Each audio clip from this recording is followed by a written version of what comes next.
Welcome back to the channel, ladies and gentlemen. And for once, I will not start it by saying I hope you have had a wonderful day, but rather Merry Christmas. Many of you will be watching this on Christmas Eve and others on Christmas Day. And in that case, I wish you a Merry, Merry, Merry Christmas. I hope it is filled with lots of love and joy for yourself and your family.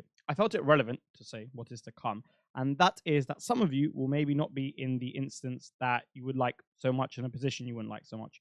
And in that case, firstly, I wish you all the best. And secondly, I've heard that an expression of gratitude to start the day sets a wonderful tone for the rest of it, and that may allow you to enjoy your Christmas slightly more than you expected. I only would like for the best for you, and as such, I thought it was relevant for me to share that. Today, I have for you my team selection, and it'll be slightly shorter than usual, not because it's Christmas, but because there's just not as much to speak about, considering the tight turnarounds and there hasn't been too much development in the variables as a result, although we do have an interesting section towards the end. For those of you who have not subscribed already that watch regularly, which is a lot of you, and for those of you who are new around here, which is also quite a few of you as the channel continues to grow, and I'm very grateful for that, I would also be very grateful if you do subscribe. Without anything else needing to be said, however, apart from the fact that if you enjoy the video, do like it.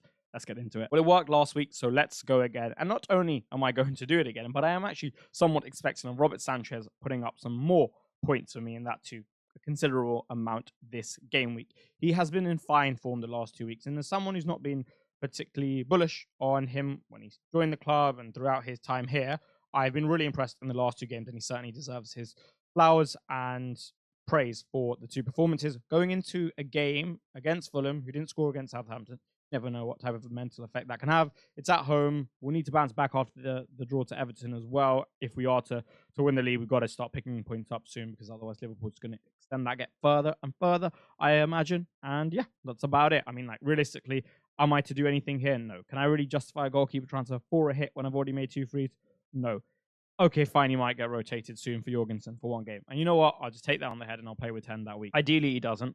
Hopefully, Maresca sees it in the same way as I do, my completely unbiased view, that Jorgensen had a game in midweek fairly recently, and that was enough for his minutes in the near future. Sanchez can play the 3 games remaining, especially given he is our number 1 and we really are going for the league title. Personally, I don't really want to see them rotated. Even Ipswich away, which is, I guess, the fixture he's eyeing up if he is going to do it.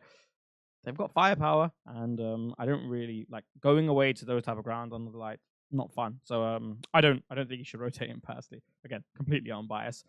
And if he is to get rotated, then so be it. It'll be 0 points for the week. I'll play with 10, and you never know. Maybe someone else will step up to try and make up the difference. But yeah, not too much to say on him. I can't really justify selling him with the type of transfers I'm making now, so he'll probably just be here for a while, and hopefully Sanchez Supremacy will continue. For the last 4 to 5 weeks, the defense has very much been following the same trend. When I speak about them positively and am somewhat expecting them to do well in the team selection video, they go on to do so. Equally, when I speak about them negatively and I'm not too expecting of them doing well and I don't really fancy them with the fixtures they've got, they go on to put 1 and 2 pointers on the board. Thankfully, I'm very happy with my defense, and I have not been happy with my defense at any point in this season.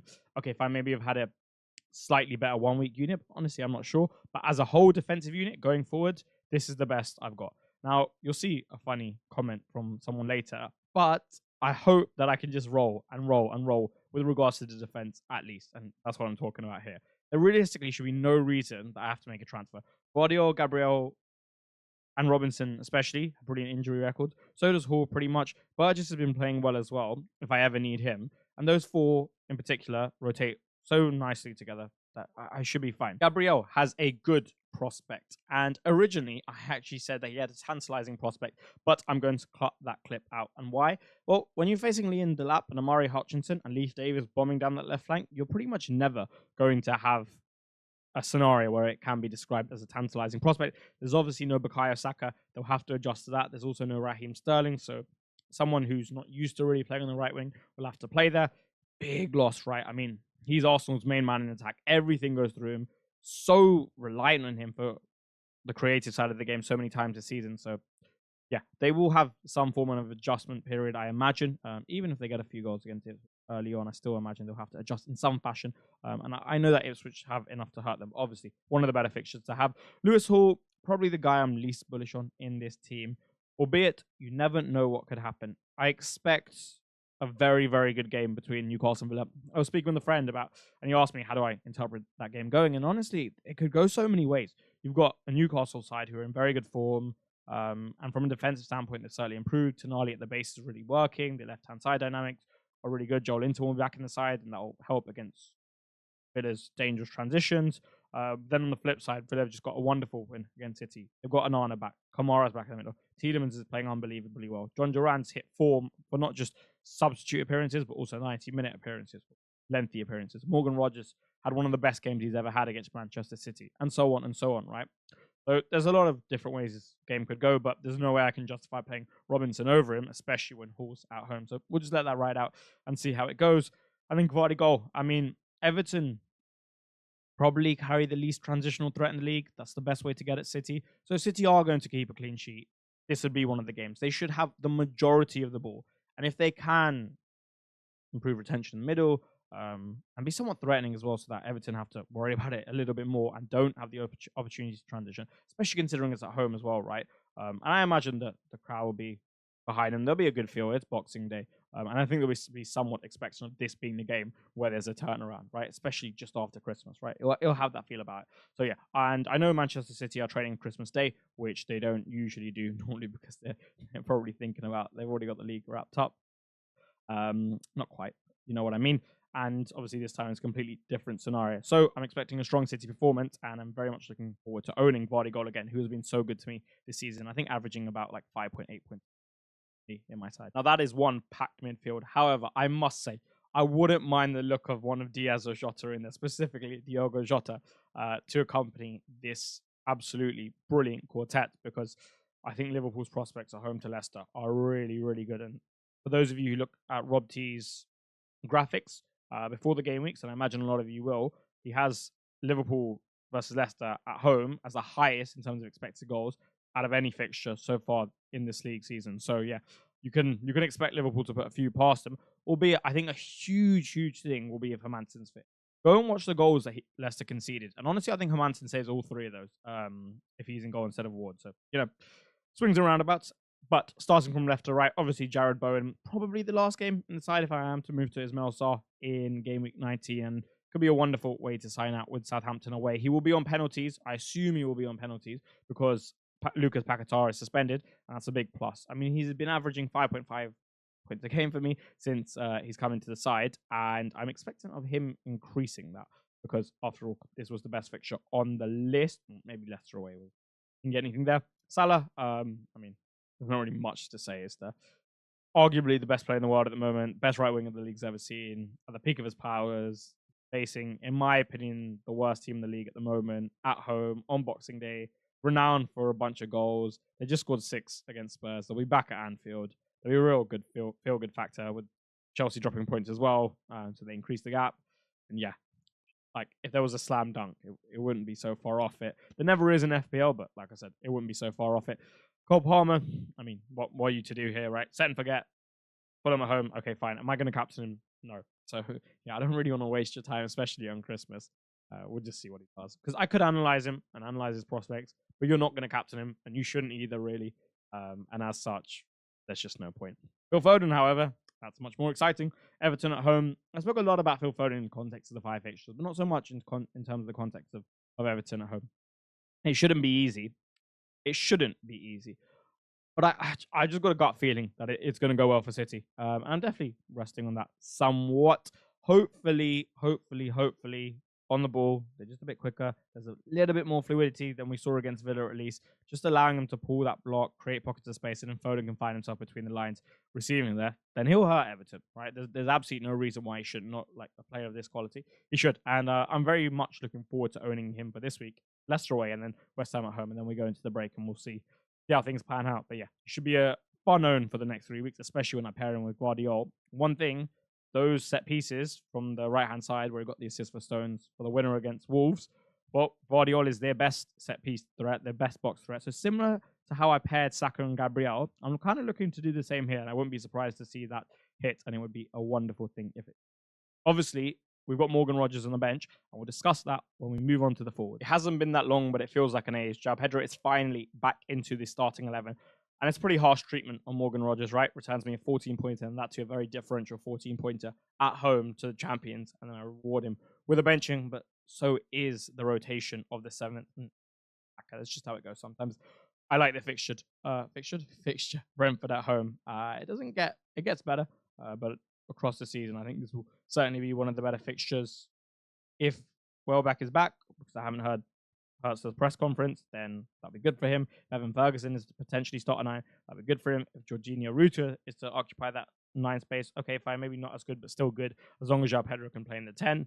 And this will be the type of game that I think Brighton need to bounce back. Seems to struggle against the lower sides. But the one thing with Brentford is, even though I wouldn't classify them as a lower side, I wouldn't classify them as a bigger side or a top side either. They play in such an aggressive manner. I think that suits Brighton a little more, and at a bare minimum, I think it definitely suits João Pedro.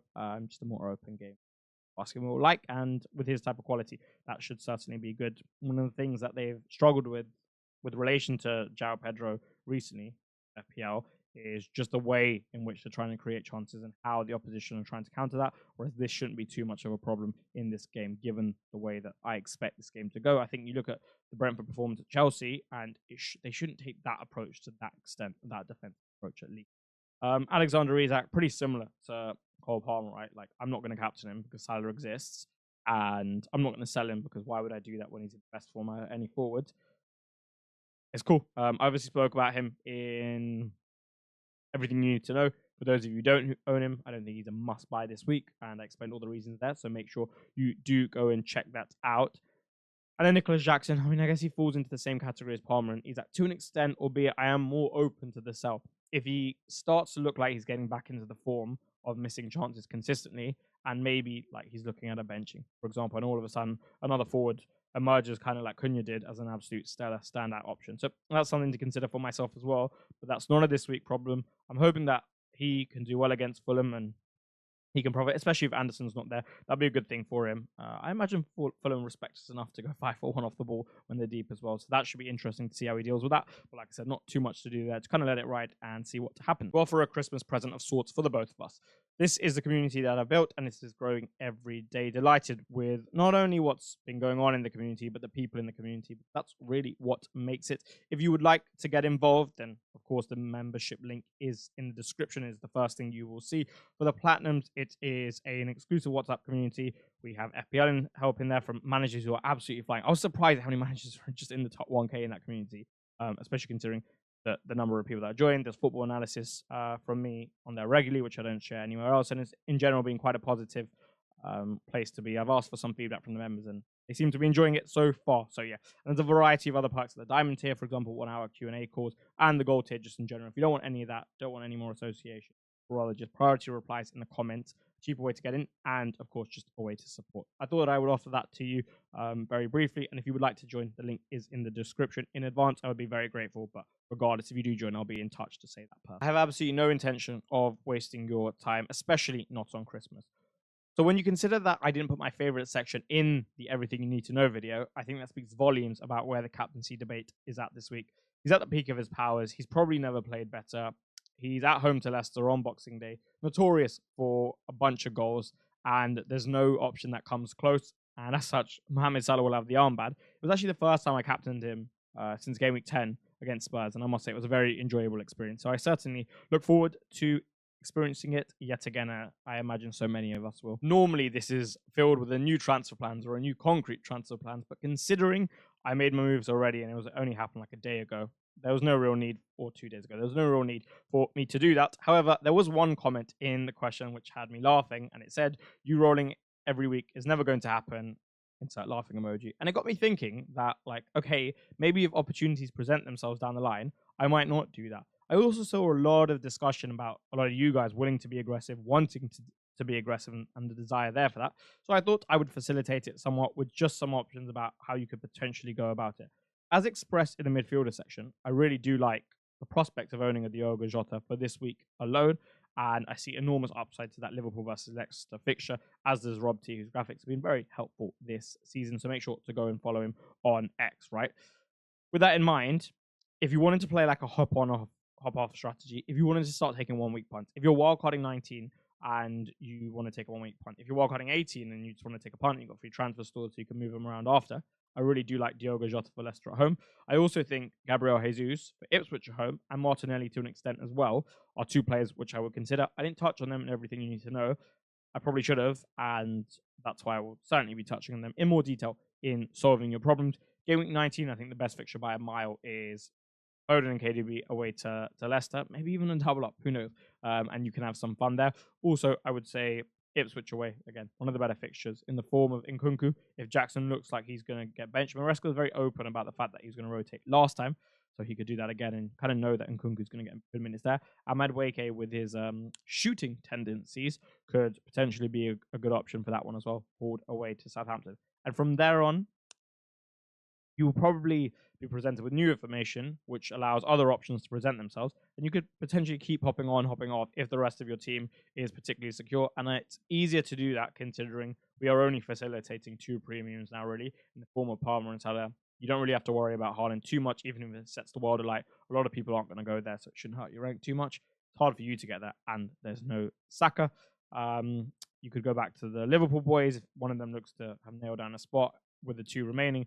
Go back. You could stick with the City boys if you go there with the 5 fixture on, with the 5 game fixture on that they have, and so on and so on. But yeah, I thought I would present that to you because I found the comment funny, and for some of you, considering how willing and you were to be aggressive, it's good help. That is all she wrote for this video, ladies and gentlemen. As I said previously, Merry, Merry, Merry Christmas to you and your family. You have already given me so many presents, so many of you, in the form of your love and support on this channel, not just this week or today, but throughout the season and ever since I really started in preseason. For that, I am very grateful. And it's probably the best Christmas gift you could have given me, the support in the comments, the likes, but mainly support in the comments, not even the subscriptions, which I ask for every video. And on that note, if you haven't subscribed, if you are one of the regular viewers, do consider doing so. And if you are new around here, do consider doing so. Rather like on the video if you did enjoy. And like I said, Merry Christmas, and I shall see you very soon.